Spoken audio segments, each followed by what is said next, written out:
Hey guys, and welcome back to the Python Factory. Today I'm going to be teaching you about dictionaries in Python 3, which may look a little like these. And in Python, they're similar. In Python, there are keys and values, just like dictionaries in real life. Keep watching the video to find out more on dictionaries.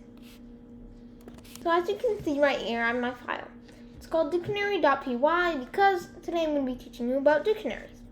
Py is just to let PyCharm know that it's Python. So first, to make a dictionary, it's kind of similar to a variable. And to make it, you need to make the name first. And the name of right now's dictionary is student_details. So if you hadn't guessed already, this is going to be about details of students. Student details is going to be equal to, and how you make a dictionary is curly brackets, which look like these. And student details is going to be equal to what's going to be inside of the dictionaries. Student details is equal to, and this is how you format in a dictionary. To make it, you need to do, for example, name. Name, right here, is Thomas.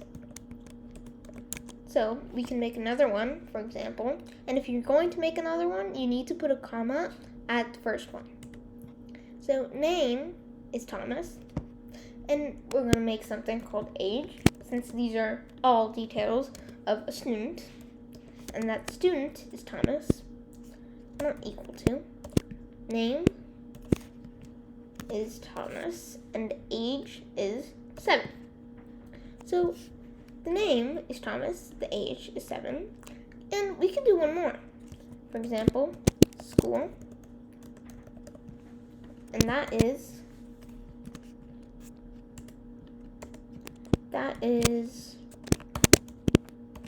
Albert's Elementary School. So right now we have our dictionary, but if we run it right now, it gives an error. School, Albert's Elementary School, invalid syntax. So if we see right here, there is no comma. We only put it on the first and second line. And since we need another one for the third line, we didn't put a comma for the second, which means it's not going to do the third. So if we run it right now, will it print an error? No. It's done with exit code 0, which means pretty much nothing happened. So we need to actually call student details. Student details is a dictionary, so if we just type in print student details,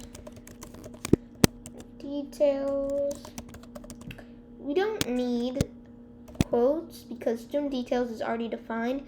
You only use quotes like for name, Thomas, age.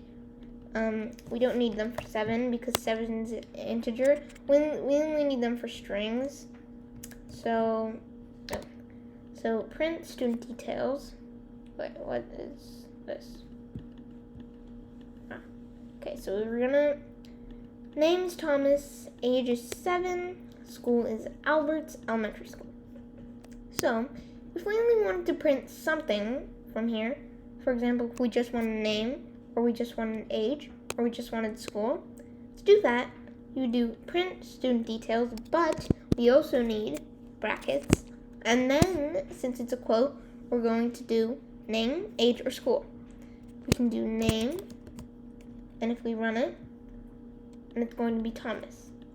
And if we wanted to do age, and if we run it, it's going to be 7. And if we wanted to do school, finally, if we run it, it should print Albert's Elementary School. Okay. So now we're going to move on to example 2. Example 2 is going to be about grades. And this time, the dictionary name is going to be student_grades. So if you hadn't guessed already, it's going to be about grades of student, or 2. So student grades is going to be equal to, just like in the last example, this part is going to be the same, curly brackets, and now this is where it gets different. Student grades is equal to, for example, before Thomas. And Thomas, on his test, Thomas got a round score of 78. We're not putting quotes since it's an integer. And we also have Amy over here. Amy got a perfect 100. Don't forget the commas. And since this is going to be the last line, the name is Nathan. Oh, we need quotes since this is a string. Nathan. And Nathan, on his test, he got an 89. So, just like last time, we're going to need to print student underscore grades. We run it. Thomas is 78. That was Thomas's test score. Amy got 100%, and Nathan got an 89%. And just like in the last example, if we just wanted to print something certain out from this, then we would do student grades, brackets, and maybe Thomas. If we wanted Thomas, we need quotes since it's a string. We run it. Thomas got a 78. Now if we run it again, Amy, we run 100%, and Amy got 100, Thomas got 78. Now if we run Nathan, then it should print 89. You run it, a moment of truth, 89. If you enjoyed, make sure to smash that like button, subscribe if you haven't already, and I will see you in the next video. Ding, da, da, da.